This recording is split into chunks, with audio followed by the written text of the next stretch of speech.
Welcome back, y'all. Episode 3, midway point. Middle of summer, in fact. Halfway there, guys. Again, I'm Quincy Lell. I'm Audrey Williams. This time, no Caroline. I'm sorry. She will be back, guys. Promise. We're talking about, of course, anticipated summer anime. I think the soonest one is going to drop is, in fact, late June? I mean, most are dropping in July. Spring season's wrapping up. But yeah, there's some heavy hitters, typical continuing, and a couple new that I noticed and cared about. Most are ones that looked like generic isekai that I will never watch. So I just ignored those. Yeah, as it typically is every season, you have some returning stuff, some new stuff, and then the other 50% is isekai. And there's always occasionally seasons where spring had like almost all new and no returning, and this summer season is now going to have the opposite effect. But also 2025 seems to have a lot less new anime. I just want to get out of the way. Continuing anime, of course, One Piece. Come on, guys. What do we expect? But two that started actually the spring season, which were both new, were To Be Hero X and Witch Watch. One of which I'm watching, one of which I'm not. Did not mean to do that. One of which you're watching. Literally. So I've been watching To Be Hero X. It's gonna get continued through the season, get a full 24 episodes. Same with Witch Watch. Witch Watch, to my knowledge, is a Shonen Jump manga getting an adaptation. All I know about it, it's got a witch, it's comedy, and Megami Ishitani is the director of the opening. That's all I really know. I want to watch it and get into it, but I just haven't felt like binging yet. Me neither. I mean, I'm in the same boat with both. Well, One Piece is kind of a special case for me because I haven't caught up on the manga, so I can only get so far in the anime alongside it. But To Be Hero X and Witch Watch, I think I'm still stuck on either episode 4 or 5 of To Be Hero X. It's not even that I don't want to continue it. It's just I haven't had time and I keep forgetting that it exists. So I might wait until everything's out and then full go through it. I think I've seen like visuals or something like that. Probably on TikTok, honestly, because I get like random anime edits on my feed sometimes. It looks cool. It looks like really well designed, but I haven't checked it out. Yeah, I'm just not in the mood, I guess, for anime, probably because this season hasn't catered to it anyway. Right? Like you said, there have been weeks where I just don't watch any because I'm only like keeping up with 3 of them. And Apothecary Diaries, I binge usually. I've like binged like half the season and the remaining half because I get too hype and then I catch up and then I fall off. It's just better to me to binge that show naturally because it builds very well with its arcs. I would say the main reason I just haven't watched To Be Hero X because the nature of the show is it's switching between different heroes and their origins in the world. And so far we've kind of been moving backwards in time. Like our first hero, then we're going back a few years to see the origin of the next, and then back even more for the next, etc. And there's less episodes per heroes, which is interesting. Because there were 4 for the first, 3 for the second 2, and we're on the 4th, and she's only getting 2. I think it's really cool. I like the concept. I like seeing different heroes. The only thing I'm scared about is we're going through all the top 10, it looks like. And the last one is just 1 episode for the top 10, which is Hero X. Which leads me to be a little scared because I'm like, are we going to get a season 2? Because I still want to know what happened at the end of episode 4. Sorry if you haven't watched episode 4, but Moon dies, and I want to know by who and why and how, and are we ever going to get a resolution to that? Yeah, I kind of hope so, because that was like, she dies. Isn't it just that? Like, that's how Commoner's arc ends, and then it switches to the next person? But here's the thing. You haven't, well, do you mind a slight spoiler? No. Okay, we're already in spoiler territory. Let's keep going. If you haven't seen the next arc for the second hero, it's Isol. Looks like design-wise, if you watch, you know how there's someone in the background who looks like they've shot Moon.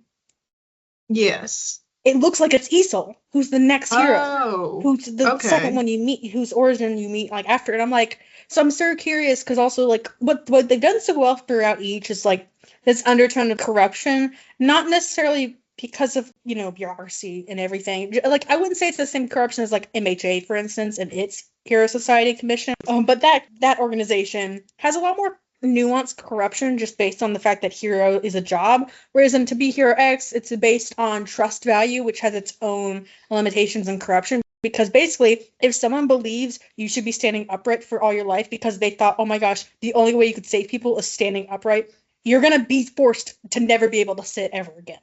Like, that's a genuine thing a hero in episode 3 had to deal with before he left heroism in his job and can finally, like, actually lay down again. Like, imagine that. Imagine not being able to lay down because people believe in you so much as a hero. Isn't that kind of depressing? I mean, maybe it's not more interesting, but it's like a different take on a society that has heroes in it, and it's really refreshing to me.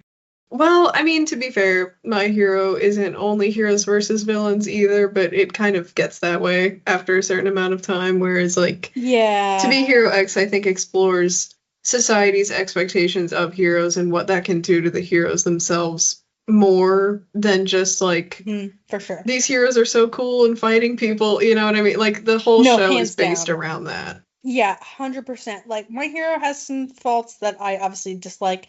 And again, it did revitalize, like, anime for its time. But To Be Hero X, the reason I think it works is because every single arc about the origins of this hero revolves around the fact that the only way you can become a hero is if people trust you, and you have so much trust value, you're one of the top 10 in, I guess, the country, I guess. Because I presume it's just the China. I mean, it's a story from China, so I presume... Most likely, I would say. Not that I know, because it's in Japanese dub on Crunchy, so I don't. So it's a little funny because you can immediately tell it's a dub when the mouth does not sync up and like it's 3D. But it's either way, it's still pretty good. You really can't really tell if you don't care. It's not that big an issue. So I am enjoying it. Highly recommend. Sorry for the spoilers. Yeah, not like it's a podcast. I can't really say skip to the time on screen because there is no time on screen. But yeah. I do want to check out Witch Watch. I've heard it's funny. I mean, if it's a Shonen Jump title, it's lasted a good bit. It's gotta be decent, just by the nature of that's how they survive getting axed from the magazine. I don't think I knew that it was directed by Megumi Ishitani, which is the person who did the One Piece, what's it called? The One Piece fan... Yeah, One Piece fan letter. Yeah, the short I film. almost said follow-up letter for some reason. Anyway, she's the same person that directed the One Piece fan letter. I didn't know that she also was in charge of Witch Watch, so that's really cool. I don't think she's in charge of Witch Watch. All I know for certain that she's directed from there is the opening. Oh. So, like, if you watch the opening, I feel like you'll very clearly, if you've seen Fan Letter, which if you're a One Piece fan, highly recommend. Best short film you'll ever see for anime, in my opinion. Not that I've seen many more, but I digress. Obviously biased showing, but no, all I know for certain is she's directed the opening. I would love to say she's done more, but I can't say for certain. That's like a Google thing. I won't know. Fair. But it's still really good. Don't get me wrong. That's the only reason I know her name either, is because didn't she win something in the Crunchy Awards, or was she just nominated? No, I know we literally talked about it, but no, you're fine. She was nominated for Best Director of the Year, which fair enough, which is pretty strong because every other contender did a whole freaking show. Oh, she did a short film and got nominated. Props. I know she didn't win, and I think it's totally fair to like not vote for her because again, 30 minutes versus like hours. Yeah, I can kind of see the kind of awkward comparison. I just loved her so much I had to promote. I think a good comparison would be like if you are a One Piece fan, if you're aware of directors, I'm only really aware of her, not to exclude the other good directors. I'm very aware of her style. And so if you look at like opening 26, that's the first one of Egghead. It's the Us, right? Us opening by Kitadani. That style of like how she does different animations for the title of One Piece and like different environments for like an Egghead and everything that fits Egghead's vibe. I've seen that kind of very clearly in Witch Watch's opening, so it's very easy to recognize that that's her work for the direction. So that's a good example because she did openings 25 and 26 of One Piece, but specifically 26 is the most similar, I would say, to Witch Watch's from what I've seen. I've watched the opening once, so don't quote me on that. But fair. But yeah, I don't have really much else to add. One Piece is going. Like in To Be Hero X, I'm happy it's still continuing because I really just want to get to Hero X, frankly. They've been drip feeding us. Episode 11 teased and you actually got to see him. But I'm like, cool, but can we get more? So, right. Yep. Hoping to tune into Witch Watch, so. And for To Be Hero X, like the number one hero, I mean, only having one episode is really interesting. But also, like you said, like hopefully there's a season 2 because there needs to be more. Right? I want more, or at least what I'm hoping, because we've gone back in time so far. We went from like Commoner, or if you want to call Nice, which is commoner, then Isol, who was before that, and then Lucky Cyan before that, and now we're at Queen, who's before Lucky Cyan. I'm hoping I like this pattern, but if X is the first episode, it confuses me because he becomes X is actually the title of the number one hero. However, the current X was completely unknown by anyone before he became the new X hero. So literally, like Queen is a name, and she was aspiring to be X, right? X is the title of the top hero in the country or wherever this setting is, the society. And I find that really cool because it's like, oh, no one knew who this guy was, which leads me to believe is if he's the last hero's origins we find out, which makes sense. He's number one. He's the most mysterious. He's the most promoted. I don't blame them for leaving him best for last, right? However, it makes me think we should be staying in the same time frame or like not jumping around as much, like not going as far back as origin of the commission, I presume. I mean, I could be dead wrong. Again, this is speculation. I'm hoping we might get some jumping between time because that might also help find Moon's death isn't super important. Like, again, you could probably end the series and it would be fine because it's not the point. But it was like, I kind of do want to know what happens after Commoner becomes the new top 10 and a little resolution to that whole Moon dies potentially by another hero question. Because, like, again, corruption is such a big thing, especially for Isol's arc. And I shouldn't say corruption as a theme, but, like, the idea of it and fear has been very prevalent in the show because fear is the antithesis of belief and faith, right? So it works. And I kind of just want a resolution to that. I don't know if I will get one, but hopefully, maybe, we shall see. Yeah, that would be very nice if there was one. I recommend it. Obviously, you can wait and binge it.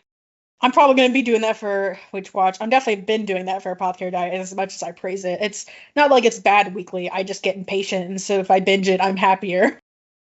Yeah, that's pretty much it for continuing. Moving on.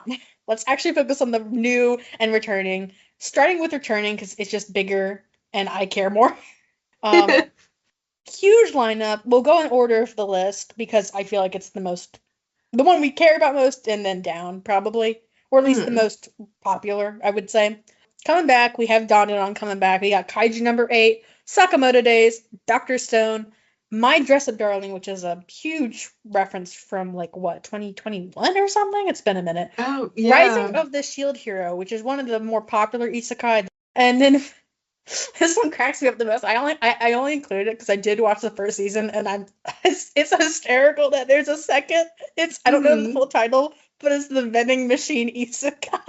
Where the guy dies and gets reincarnated as a vending machine in a fantasy dungeon. I'm like, guys, what are we doing?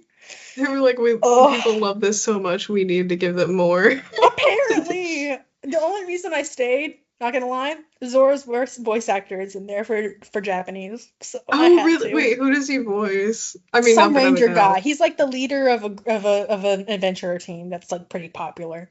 Okay. He's the guy with the hat. Yeah. It would be so funny if they cast him to voice the vending machine guy. No. Actually, that guy is very famous. I know his name, but I can't think of it. Trying to think of something you might have seen. Lelouch. He's the voice of Lelouch. It's that guy. Oh. For Japanese. So he's a big actor. He's a big one. Yeah. But he's the voice of the vending machine protagonist. So I recognize him immediately because he sounds like more so like Koro Sensei from Assassination Classroom. I was like, oh my gosh, I know you. My weird knowledge aside, that's all the returning ones that I've noticed to care about. Let's put it that way. I'm sure there's more, but I just was like, oh, don't know that show. Moving on. Yeah. So. And I forget that didn't Dandadan get announced? Is it this July or is it later? I can't remember. What do you mean? Like these all come out in July? Oh, they'd all come out in July? All of them start like July 2nd week or 1st or 2nd of July. Oh, okay. Yeah, that's what I was, because I forget, I saw the announcement for Dandadan season 2, and I think there was either a teaser or trailer. I mean, same thing, but there was something that got I know what you're talking about. released. You're talking about the movie. Oh, okay. Remember how first, I don't know if anyone's aware, but when Dandadan first dropped last year, it also got a teaser movie a month before the season started, where it was airing, which was fall last year. So it's pretty late. So I think the movie dropped in August, September, something like that, probably August. But yeah, the movie came out early this month, in fact, in June, and I thought about seeing it, but I was like, or I could wait till the show drops normally in July because that's only a month away. You know what I mean? Like I like Dawn to Dawn, but I didn't think I know myself. And if I watch 3 episodes, I'm gonna be very disinterested when those first same 3 episodes drop a month later, and then I won't really want to get into it when it starts airing. So I think that that was my main reason for not seeing it. I also just didn't want to pay money, so Yeah, that's fair. It's just yeah, better to get but, it for but free. yeah, Or but sort clever of for free. marketing. I'm hype because obviously we got that cliffhanger for Gigi, Gigi's arc. And everyone hypes up Dawn to Dawn. I like Dawn to Dawn. For those of you who don't know and are confused what Dawn to Dawn is, it's a Shonen Jump adaptation. It's a manga adaptation. Very fun and I guess eccentric is probably the best term I would use for it. Following 2 protagonists, I would say, trying to survive supernatural incidents is probably the best way to describe it without spoilers. But yeah, it's pretty fun. It's wacky. It's got action. It's got comedy. And it's also got really sad, emotional stories. So it's kind of got everything, surprisingly. And you wouldn't think it all works, but it does. And I think it's proven that pretty well. Obviously, didn't win Best Anime of the Year or anything. But I would say it's definitely probably the second best to come out last year overall.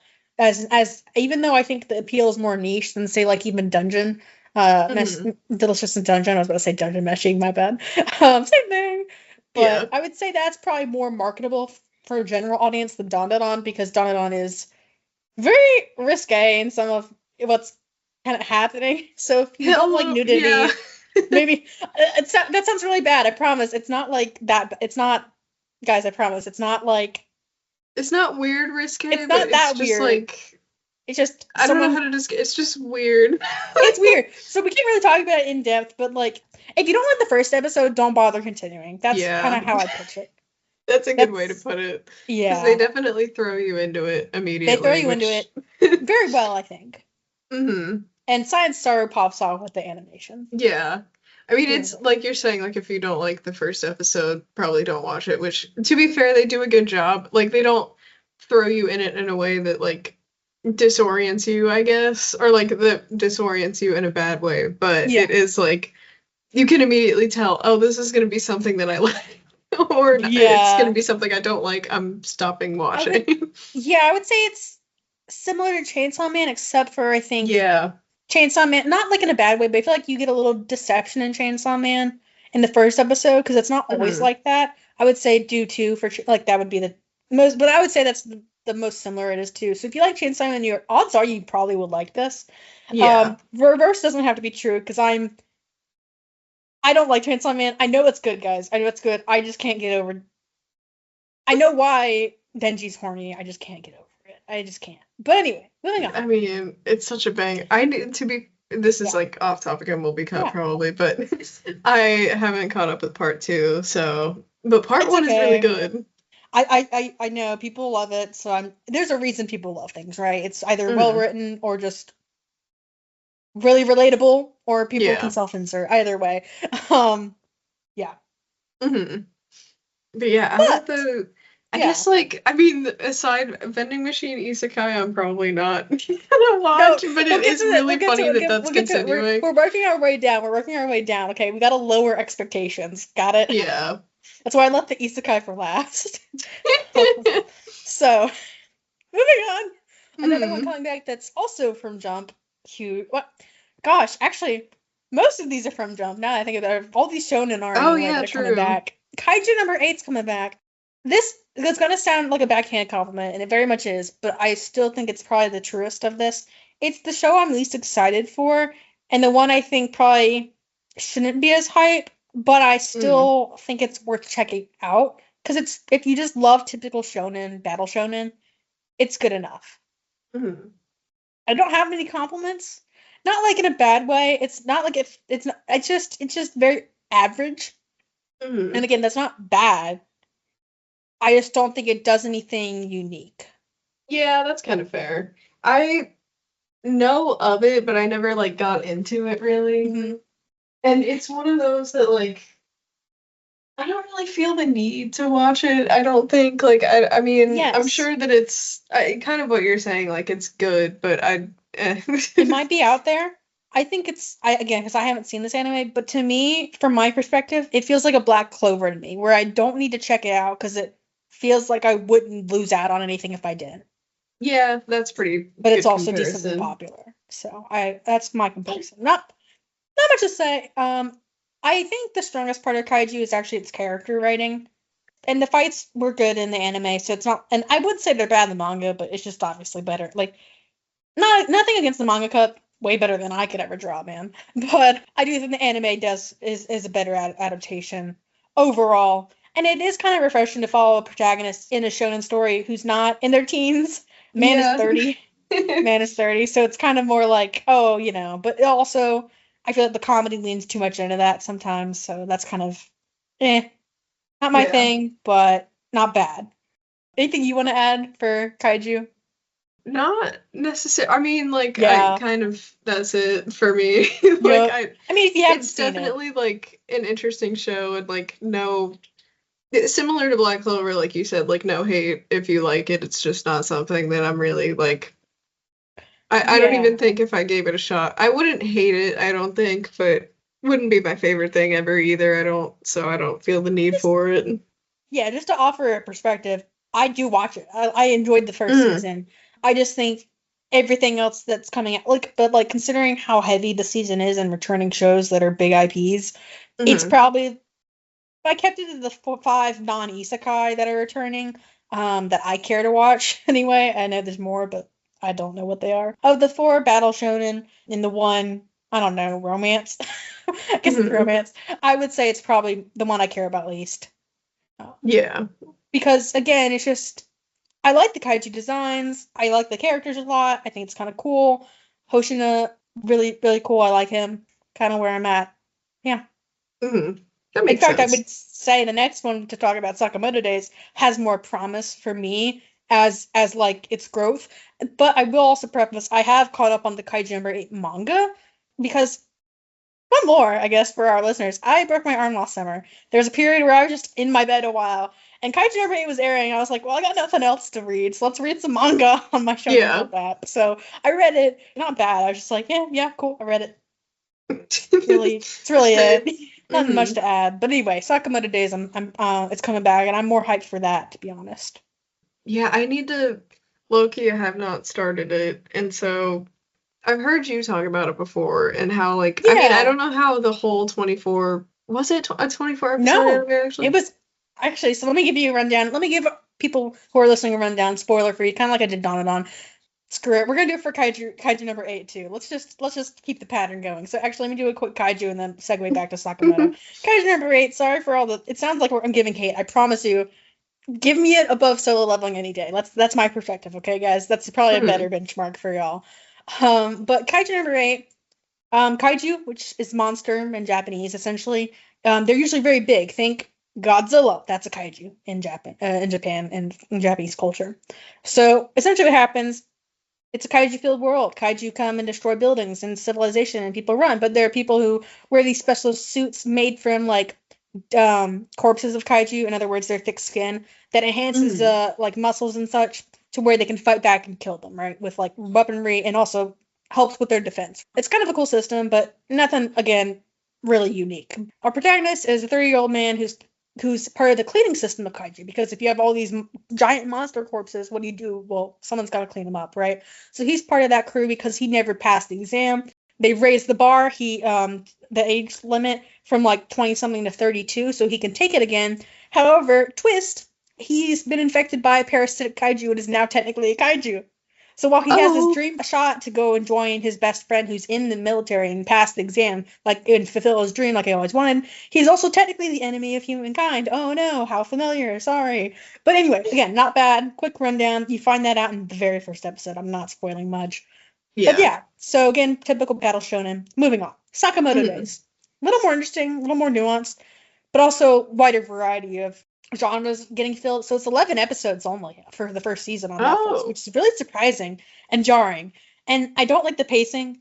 Part of my issue comes from the fact that even though I haven't read the manga, multiple sources I read said they cut some manga chapters in the beginning, which made no sense to me. It's like you only have 11 episodes. Why would you cut it? And make a second episode, make it 12. I'll get to why in a second. But essentially, the rundown is spoiler free as possible. Sakamoto, famous assassin, world's best assassin, man, retired because he fell in love. It's like 5 years later, he's fat, and now people want to hunt him down because they're like, oh, you can't escape. Why are you escaping and not being an assassin anymore? Screw you. Bounty on your head. Die. And so that's kind of the premise. That's what starts everything. And a few others who either come for his head or get involved, end up working at his little family store, shop, convenience store thing with him. So yeah, it's kind of interesting. Problem for me is comedy happens a lot, but it's also not really consistent and it doesn't work. The animation itself isn't bad. It's just so not up to budget and par with other shonen. Even just any of these shows that are coming back, it's like the easiest, like it would be Dr. Stone kind of levels of animation, but might be worse because there's too many still frames sometimes. Again, this was only 11 episodes, but also in a time where animation is like so prevalent now, where it's like continuously evolving in anime, it's kind of obvious, right? For such a prevalent Shonen Jump title, you would think it would have a bigger budget. I don't know what studio is making it, in fact. My problem is less the animation because it's not bad. It's just not as like Mappa tier, which I don't really mind if the story's good. My problem is one, the art style is so 2000s in not a great way. And second, which y'all have probably heard about from when I talked about it last season, in fact, in spring. But my main complaint is the pacing. Like, even I know it's from a manga, and I know pacing can be weird in anime, but I'm like, man, this is just weird. It's just not great. Like, basically, they're probably adapting an arc that's a chapter long, which ends up being like half an anime episode, but it's not a great adaptation. They cut out a few chapters in the beginning from episodes 1 and 2. There are 2 missing chapters that are not adapted, which I'm upset about because it would have given us more time to spend getting used to these characters before throwing us into the deep end again. So it doesn't lend itself well. Gags don't always hit. However, I think the characters are really good, and I think there's potential. And I've heard it gets better now that an enemy and a threat has been established. That makes sense, yeah. So, it's just to me, it's like until that becomes the central arc and less episodic stuff, like the first season, it's just not as good. Like I would rather first season alone, I'd rather watch Kaiju because it's a consistent story, and not to say episodic is bad. Like Cowboy Bebop, amazing. Tease for next episode, but but it flip flops too much for me, and the pacing of those episodic episodes don't always hit in Sakamoto Days, unfortunately for me. So, hoping the second season ramps things up and does start an actual story and plot progression. That would be nice, because I want to check out Sakamoto Days too, but hopefully, like you're saying, season 2 will make it so that the plot progresses at a more reasonable pace than season 1 did. I've heard about it even before the anime started airing, and so I'm like interested in a little bit. Also, you saying that the art style is like early 2000s, I'm like, maybe I might just stick to reading it, honestly. Well, no, because the art style is from the manga. Like, if you read it, it's gonna be the same art style. So I will say this. If you want more thoughts, we did do a Sakamoto's episode where I ranted a lot more and with more actual things I don't want to just repeat here. And I want to stay a little more hype for these other ones because they are ones we haven't talked about, as not great as some of them are. I would rather spend time talking about those, especially because, like, again, you haven't seen Sakamoto Days. I don't want to seem like I'm hating on it, and I guess I kind of slightly did, but like, same with Kaiju number 8. I would at least give it a shot, guys. Like, these are still good. They're in Shonen Jump for a reason. It's popular enough, and so it's got to be decent enough, right, with its writing. Sorry, decent sounds so backhanded. I'm sorry. But all this to say, don't ever go into these with just my opinion, because my opinion is muddled with how many how many anime I prefer and believe to be better, and that's just an unfair expectation. Like, it sounds really negative, but like, I'm also just someone who likes watching things too, like I'm human. I'm not just doing this for the reviews, right? Clearly not, because we don't have that many views, y'all. We're not getting money on this. So, not like it's my daytime job, right? So, don't rely on just my opinion. I doubt you are. I would still like. It's not like Solo Leveling where I think it's only for the hype. I do think there's genuine good writing in these shows that I think is worth checking out. Mm-hmm. Yeah, that's No fair. offense to Solo Leveling. It does what it wants to do. I just don't care about what it wants to do. Anyway, Yeah. I referenced that show too much. Anything you want to add? Not necessarily. I think I mean, I can't talk too much on it, but I think that it's one that I'm excited, at least from what you've said about it, it's one that I'm excited to see get a season 2, to see just For if sure. just if it improves, not that it's like bad as it is now, Yeah. like you were saying, but just to see if it picks up more. And that'll be interesting. I think even for Yeah. I don't know if fans of the show feel the same way that you do. Yeah. They sure. might, but I'm assuming some of them have similar thoughts. So it'll be good. What I'm trying to get at is that season 2 picking up the pace will hopefully be a benefit to the fans of the show also. Not that you're not a No, fan, yeah. but you know what I mean. Yeah, if anything else, the community was really happy. They were like, yeah, animation doesn't need to be perfect. They were just enjoying and vibing with it, which I was Yeah. too while watching it, don't get me wrong. If anything, this and Kaiju have one thing in common. I just want to spend more time with these characters, and that's something that Hmm. season 2 will bring naturally, presumably, into Yeah. the story. So I think that's already going to help, is just spending more time with the characters. Hmm. But yeah, Hopefully. yeah. Sorry, a lot more of me talking. I don't think you've seen any of the remaining 4 we're about to talk about for the returning. I haven't, I've seen Dr. Stone, which is the one that's up next, but Yeah. not all of it. Yeah. Okay, let's just keep with this pattern. I guess I'm just gonna yap a lot. My bad, guys. No, that's fine with Um, me. yeah, I talk a lot. But so if you're tired of my voice, click off, I guess. Sorry. But Dr. Stone, let's just start with the premise. Get it over with.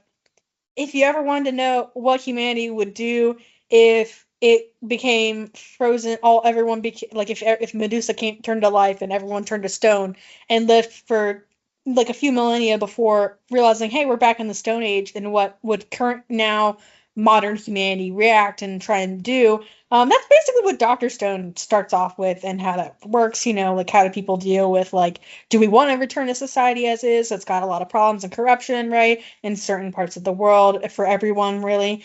Do we really want to ruin nature? Environmentalism is a big part of it too, right? Do we want how badly do we want technology and advanced medicine and such that is probably integral for you know livelihoods for some, right? Depending on diseases, or how much do we love the natural world as it is now that it's been overtaken once more. I shouldn't say been overtaken, sorry. It's overtook modern life as we know it, right? No concrete, it's all forest, right? No buildings, no nothing. It's just people, stone people, in fact. So that's that, and it's also a mystery, and to not only solve it, but figure out who turned the entire Earth to stone for 3,700 years. So Mhm. it's pretty cool. It's different. I personally don't think it's the best, but I think it's the most unique shonen. It's not even really a shonen battle, is it? Battle shonen. It's definitely No, not. It's definitely yeah. more mystery than anything else. But it's just fun. It's good times. I like the focus on science. I can understand how that could aggravate people, but I find it refreshing and delivered educationally, but also in a very engaging and entertaining way that I find most shows targeted towards children would never do. It is definitely, I don't know, for the shonen genre, I feel like it's very unique. And I also, even though I haven't gotten past, I want to say season 2 is where I stopped. Yeah, that sounds right from what you've told Um, me. hmm, That sounds right from what you've told me. yeah. Season 2, I haven't, I think 3 and 4 are the only other seasons out. And is 5 what's We're releasing in five. next? We're in Okay. five. Let me. We're in five. I'm pretty sure. Sorry, it's hard to keep track because I'm used to them coming out in cores, and sometimes they're Mm. 3 part 2, and I'm I don't know. It just feels. Let me think. Yeah. So technically, season 1 has 2 cores. Season 2 only one. Season 3 has 2. So I guess we are in season 4 of core 2. Oh, okay. So if you want to But break it down in yeah. into batches of 12 episodes, because there's also a little extended movie episode episode, I guess. Extended. I guess it's an extended episode, not really a movie. Also ties in, which is a little weird. You have one batch of 12. You have. Sorry, I gotta do math. You have essentially like what amounts to 3 batches of like 12-ish episodes, the extended episode, and then another 3 batches, and we're going into another batch of like 12-ish episodes. Now. Oh, okay, that makes sense. Yeah. But yeah, I even from like not being fully caught up on it, the first 2 seasons that I watched were very interesting and not at the time, well, even up until now, actually very like different from most shonen that I've seen, at least in concept. So it was very interesting. Yeah, it's refreshing. And it didn't feel, for as little like background as you get for like the protagonist Senku, it's still very like even though it's anime, it seems very ridiculous that he is so smart for his age and we get no context to like buy into it. You still buy into it because of everything you see him do to progress humanity back to modern day science. So it's really cool. And while, again, not the greatest writing, I think that's fine for what it does, right? Yeah. It's not really meant to be... It's literally not meant to be that deep. Like, it's such a wild concept. And to me, it just feels like an ode to science. And I think that's what it's trying to do, and it accomplishes that pretty well. That makes sense, yeah. Especially in an age where I feel like science is very overshadowed by arts nowadays. Not in a bad way. I just feel like, with modern entertainment, it's kind of the case, right? I guess science, I feel like it's the opposite, kind of, but maybe not for science specifically, though. Like, I feel like arts get overshadowed by other things. Ignore technology, and science and technology to me are, like, different, right? Technology is a subcategory of science to me. Science, like, I think about it, professions, right? I feel like science overall is definitely not something as many people lean into nowadays. Yeah, fair. At least in my, but anyway, a little too philosophical maybe for us. I don't know. Yeah. It's just like, as little, I mean, like you were saying a second ago, as little background as you get about Senku, he's still like, it's still believable that he's progressing in the way that he is in terms of getting the Earth back to what it was before everyone was turned into stone, because it's not, I feel like, I mean, he progresses in terms of like technological development faster than you would think he could with the tools that he's given. But the way that the show explains it, at least from what I've seen, I don't know if it like changes later on, but it's not. The way that they explain how he gets to what he's like created and how he figures out like the best example I can think of offhand is like how he figures out what technology like might be needed in specific areas, like when that one girl needed glasses but nobody else like knew what glasses were.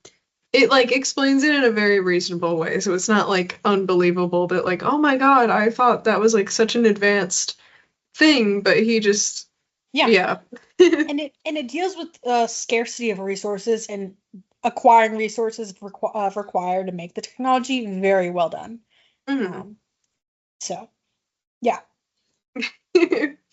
Very true. Just executes it very well for what it's trying to accomplish. Not again.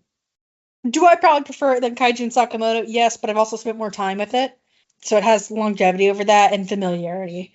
There's that, and I know it's not everyone's favorite, but I'm happy to see it. I don't know if this is the last season or not. Could be the penultimate for all I know. I know we're getting close to the end of the show, though, and the adaptation from its manga. Okay. But yeah, and in case I didn't say it already, I can't remember if I've said it already. It's also a Shonen Jump adaptation, so we got 4 in a row. These are the biggest like Shonen shows coming out, or returning this season, to my knowledge.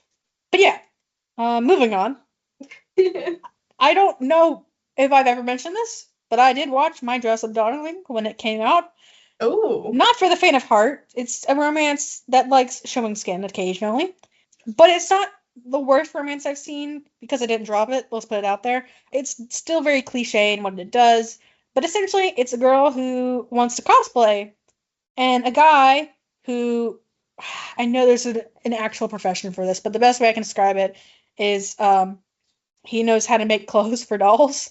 I know there's an actual Oh, Japanese okay. profession. I just don't know what it's called. Don't remember, and I can't really be bothered to Google it right now. My bad.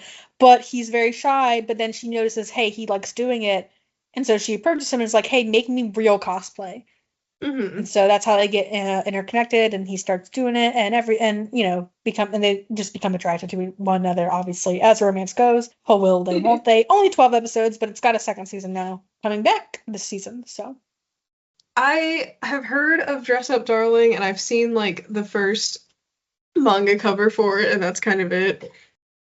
but it's definitely one of those romance that probably shouldn't be watched with other people, unless those other people are like loved ones who you trust.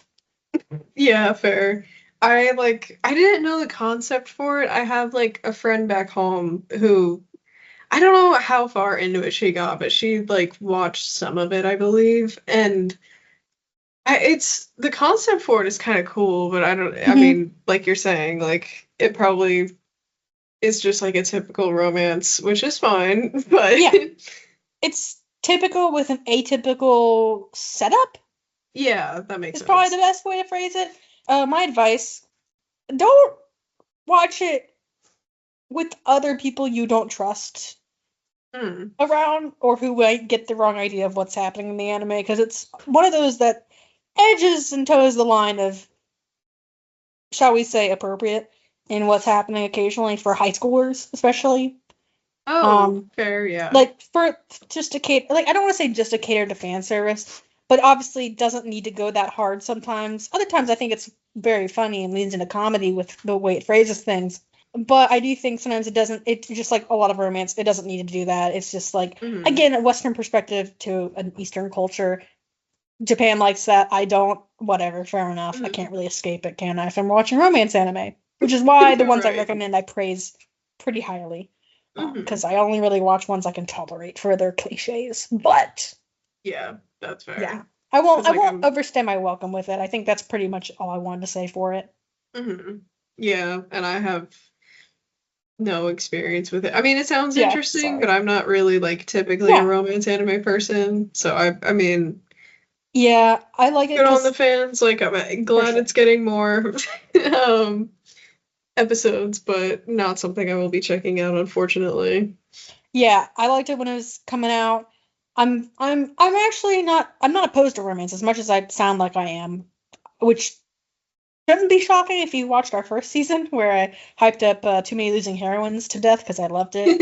And hey, it won an award at the Crunchy Awards, so it counts. It counts. I don't care if it won Slice of Life instead of Best Romance. I'll take it. It deserves something. It was beautiful. Watch it if you do like romance anime. It's really fun. Yeah, I don't know. Romance anime, it can, you know, I can go 50-50 on a lot of them.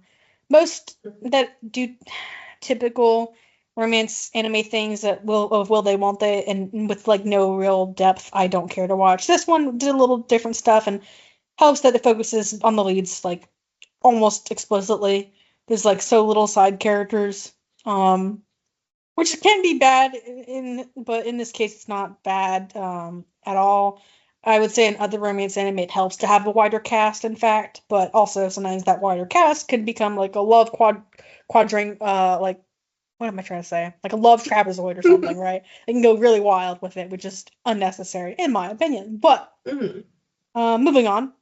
Now we're Yeah. in the isekai territory. These are the only two isekai that I noticed were returning that I know of and slash have watched or will watch.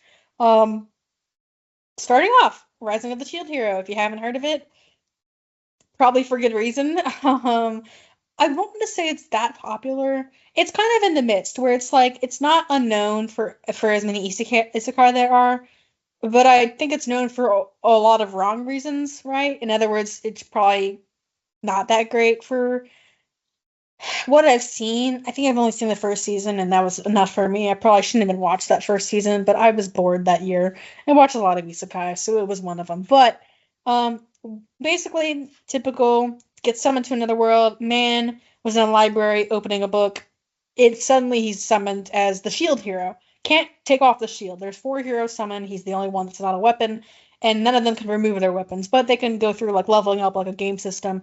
However, he's betrayed and thrown away. And in react, which And so, in very reasonable reaction, he loses trust in everyone and faith in everyone after they literally just spurned him, and he's stuck in their world to save them from monsters. Which he doesn't want to use. He doesn't want to do that. He doesn't want to risk his life. Man was unwillingly summoned here, right? Right. And the only bad thing is that because of this, he then decides to buy slaves because they can be trusted, because they can't turn on him because he's their master, which is the worst thing to think. And I don't like that that's the direction it went. Like, thematically, I understand what they're going with, but also probably shouldn't be promoting slavery in this day and age. Maybe He does like not treat them bad, but that's not the point. Right. It's still so wrong. It's coming for a 4th season. I didn't even know it had 3. I only watched 1, and I barely remember what happened except for what I just said, which is all in episodes 1 and 2, if not just 1. Yeah, I think I was. Yeah. I think the only time I haven't watched any of it, but the only time that I've heard it, I think was like the shout out this YouTube channel, Mother's Basement. But I think they did a video on it, and that's why. Because when you were talking about how like it has like low-key slavery in it, I was like, that sounds familiar. Not even low-key. That sounds familiar. Well, I will say, unfortunately, which is not, it's not that I don't mind tackling slavery in a show. It's just 99% of isekai that include it don't include it for a good reason. They just include it because fantasy world. Yeah. There must be oppression, I guess, because that's what we did in the medieval days and stuff. Like, guys, no, can't you be like One Piece does it. It's not there for any sort of nuance. It's just kind of there. One Piece is, I know, guys, I know, I had to bring it up, I guess. One Piece doesn't for a good reason because it's exploring like difficult topics for a good reason. And incorporates a lot of themes with it, and it also sends messages. It does a great job of sending the message that this is terrible. Don't ever do this in real life, right? Right. With its portrayal. Whereas in Shield Hero, it almost looks like it's a good thing, and it's not. Yeah. So don't do it, please. Mm-hmm. So I only mention it because it's semi-popular. I'm not gonna be watching it. So that's my pitch, I guess. Yeah, I was gonna say, like, the video that I watched of Mother's Basement covering it, I think it had to have been only on season 1, because I don't know how old that video is, but I'm presumed that, like, 2 and 3, and I believe you said 4 is the one that's coming out now, or going to, eventually. But I think it was before 2 and 3 released, so, like, I don't know how those 2 seasons are, but... Who knows? Who cares? Yeah. Moving on. Finally, the last returning anime. I know we've been yapping a while. Also, not going to stay long and overstay its welcome. Vending Machine Isekai. I don't know what else to call it. I just find it hysterical. It's getting a 2nd season. I did watch the 1st season. I wouldn't recommend it. It's like the only reason you should watch it is if you're like 8 and want to laugh at something. Like, it's very turn your brain off, enjoy isekai. Mm-hmm. Crazy enough, it's got 2 Japanese voice actors whose names I can't recall at this time, even though I know I've seen them before, but sorry. I do watch sub in case you can't tell or don't know from our show. But it has the protagonist, who is a vending machine. It has the same voice actor, probably most famous for his role as Lelouch, V. Britannia, also known as Koro Sensei. I don't know what else his biggest roles are, but those are the 2 I know him from best. He does King from Seven Deadly Sins, if that is relevant in any way, shape, or form. The fact that I know that, depressing. But the other voice actor, not the titular character, thankfully, which is, I guess, not that much better because I did recognize him, is, don't know the character's name, just like I don't know the vending machine's name either. But he's essentially like the leader, or he looks, in my mind, I don't have an image of him pulled up, my bad. In my mind, he looks like a ranger, like a typical ranger character, right? Like shooting bow and arrow kind of thing. I can't remember if that's actually his job, but I know he's the leader of like the adventurer gang that hangs out with the vending machine and like main girl protagonist, semi-protagonist, I guess, in the show. That's the same voice actor as Zoro in Japanese as well. Again, names escape me, but same guy. Yeah, that's all I gotta say. I wouldn't recommend watching it either. But if you like isekai and you like turn your brain off, it's not bad. Yeah. I mean, the fact that it has well-known voice actors in it is really funny, but also, like, even just the premise is so funny. Like, I haven't seen it, but I would honestly recommend it just on the fact that it has, like, a vending, like, they get isekai into a vending machine. I will recommend it only because I wouldn't recommend it. I take it back. No, if you like turn your brain off, something to watch, sure, it's not bad. And if you can tolerate isekai and their typical cliche plots, because it's very much what happens in this show. The sad thing, and the reason I'm talking about it at all, is because it's not the worst isekai I've seen, despite the stupid premise. I've seen worse because I've dropped those shows. I actually watched all 12 of this show for its first season. Doesn't mean it's great, no, but I got through it. I watched it weekly. I wouldn't recommend watching more than once, one episode, like, one day. Like, don't binge it. It's terrible, I'm sure. It was tolerable watching it weekly. Like, it was like, oh, cool, I get to turn my brain off for 25 minutes. Cool, next. What's next in my life? Real. So, yeah. Anyway, that's it for returning anime. Now, a couple new anime I noticed because one seemed cool and one I just want to watch. Anything else looks like typical isekai that I don't want to watch, so I just ignored it and didn't care. Also, with such a stacked returning anime list, am I gonna watch new anime? Who knows? But I'm probably gonna butcher this, but I think it's Gachi Akuta is the name. Looks like a pretty cool shonen show, probably a battle shonen, honestly, with the way it looked. I saw the cover. It looked like a lot of people who looked like they should be fighting something. They looked like they were in, like, almost janitorial outfits is the best way to describe it. I read the description, but it's been like a week since I read it, so bear with me. All I know is the main protagonist lives in this clean world, and they think he murdered someone. He's falsely accused, and he's thrown into, like, this pit of trash where everything that the clean world throws out goes. Like, it's at the bottom of, like, this ginormous cliff, and there's monsters there that he's gonna fight. And so it's a revenge story with obvious allusions to, like, classism. So, yeah. It seems interesting. I might. Yeah, it's got that, and the character design seems cool on the poster. So I'll probably check it out. Yeah. Yeah. And the other one I'm definitely watching because I just wanna, unless it's really bad, is Turkey. It's a bowling anime. Bowling is fun. This is probably the only sports anime that's gonna air recently that I care to watch. That's not Haikyuu. Which doesn't count because it's just returning if it ever whenever its next movie comes out. But I'm hyped. I'm excited. Bowling, how bad can it be, right? Some girls bowling. I'm down. Yeah, always down for a good sports anime. Yep. And just to actually plug this too, since this is like it for summer anime that we're talking about. To my knowledge, I don't know which watch is airing aside from Crunchy. Most of these are on Crunchy. I don't know where else. The only one that's not that I know for sure is Sakamoto Days, which is on Netflix, unless for some reason it's suddenly on Crunchyroll. Everything else should be able to be found there, unless they're just not airing there anymore because they were on Crunchyroll. And I know the two new anime that I mentioned are, because that's how I found out about them. Again, I'm not watching Rising the Shield Hero, but I did plug it, so why not? Yeah, that's kind of it for summer anime. Anything you want to add? Not really. I almost said that, like, Dandadan is on Netflix, which it is, but it's not exclusively on Netflix, so... Yeah. Yeah, I shouldn't say live and die, but I ride and die by Crunchy because it's the main source of anime. Yeah. Netflix is the second place I'll look, and if it's not on those, to me it's on High Dive or Hulu. The only one I care about that's on Hulu is Medalist. Only reason I have Hulu is it's free from my family plan.